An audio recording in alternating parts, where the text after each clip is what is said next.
Seb, alors aujourd'hui je suis toujours à Pattaya et je suis sur le toit de mon immeuble qui est voilà, panoramique. Je te laisse apprécier un petit peu la vue qui est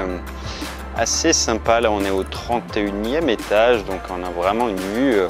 panoramique et c'est le cas de le dire. Bref, c'est un petit peu l'occasion d'ailleurs de faire le point sur Pattaya et l'image un peu sulfureuse que ça en a, parce que finalement quand on dit Pattaya, tout le monde a une idée préconçue. Alors je sais qu'il y a eu un film il n'y a pas longtemps en France en plus qui n'a pas forcément contribué à battre les clichés qu'il peut y avoir autour de ça, mais Pattaya évidemment c'est sulfureux, le nom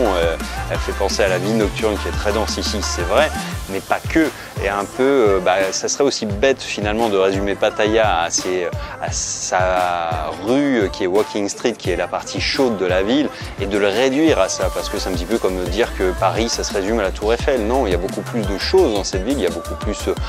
d'éléments qui la constituent, et puis il y a surtout plein de gens qui habitent ici et qui ne sont pas juste des touristes. Il y a énormément de business, comme tu le vois, il y a des hôtels, il y a des grands bâtiments qui sont conçus avec beaucoup de design, beaucoup d'architecture, beaucoup de goût, beaucoup d'investissement fait. Il y a beaucoup de golf également ici, il y a un tourisme qui est différent suivant les nationalités également, c'est-à-dire que pour les Russes, Pattaya par exemple, eh bien c'est une destination qui est un petit peu comme Venise, c'est-à-dire qu'il y a beaucoup de couples qui viennent ici pour se marier, ils viennent en famille et ils viennent pas du tout pour la vie nocturne. Et c'est vrai que eh bien, les Français ont une vision assez spéciale de Pattaya qui n'est pas forcément justifiée au demeurant. Alors c'est vrai qu'elle existe et c'est vrai qu'on ne va pas le nier, mais Pattaya c'est autre chose aussi que ça. Et comme tu le vois, c'est surtout une baie qui est quand même un peu à tomber par terre. Bon, alors moi c'est vrai que je ne suis pas forcément le plus gros client de ça parce qu'il y a beaucoup trop de monde à mon goût et que je ne suis pas un grand fanatique de la foule et que je préfère plutôt les petites îles cambodgiennes. Mais voilà, quand tu arrives de Paris ou quand tu arrives de la France, eh ben, c'est assez rare de pouvoir s'offrir finalement pour 40-50 € la nuit une vue comme ça dans un hôtel qui est un hôtel ou en Airbnb du moins qui est, tu vois, derrière on a juste le Hilton qui est juste là je crois derrière, qui est voilà, un des plus sympa en termes de vue, et là on est juste à 200 mètres de ce qu'il y a, et c'est vrai que tu as une vue qui est quand même à couper le souffle. Alors après, effectivement, les plages ne sont pas les plus jolies de la Thaïlande. Si tu aimes vraiment les plages où il n'y a personne, il ne faut pas venir ici, c'est vrai. Mais en dessous de Pattaya ou au-dessus, tu as des plages qui sont beaucoup plus sauvages, qui sont très préservées. Tu as des îles également qui sont accessibles à partir de là. Bref, Pattaya, ça peut être un bon point de départ finalement pour bien visiter un petit peu l'Asie. Et puis voilà, pour les jeunes, effectivement, il y a toute une frange de la population qui peut venir faire un peu la fête ici malgré tout. Et puis profiter également des autres plaisirs que la Thaïlande offre. Donc ici, eh bien, tu vas trouver quand même normalement beaucoup de soleil, beaucoup de plages, beaucoup d'activités qui sont aquatiques. Alors tu as, je crois, du kite, tu dois avoir du parachute ascensionnel, enfin tu as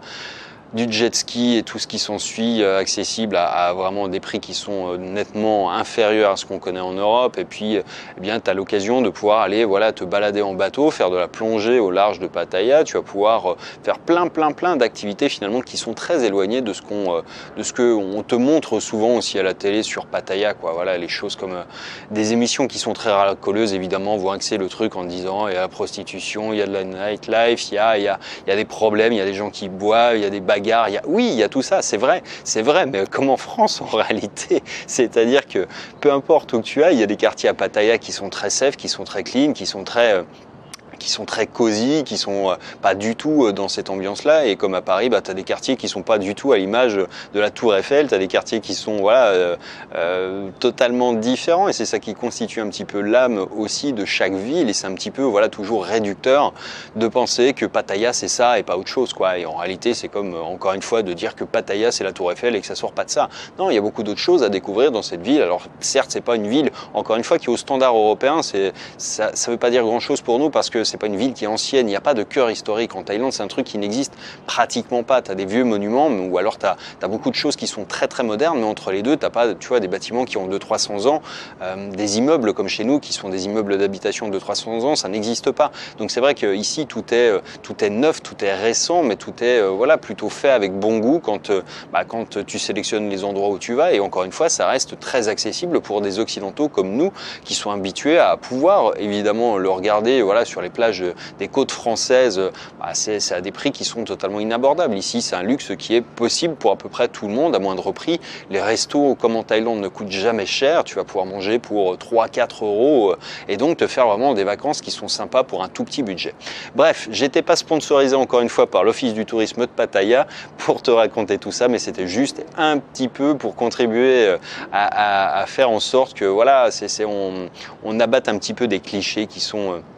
pénible tout le temps, parce que quand je dis que je vais à Pattaya, voilà, moi je viens ici pour voir des clients, en réalité je viens pas pour faire la fête, donc ça me concerne assez peu, mais c'est vrai que c'est toujours comme ça qu'on en parle en France, et c'est vrai que c'est un peu toujours décevant de voir que, en plus souvent les gens qui t'en parlent en te disant oui c'est ci ou c'est ça, c'est les gens qui sont jamais venus quoi par ailleurs. Enfin bon bref, je te dis à demain dans la prochaine, ciao.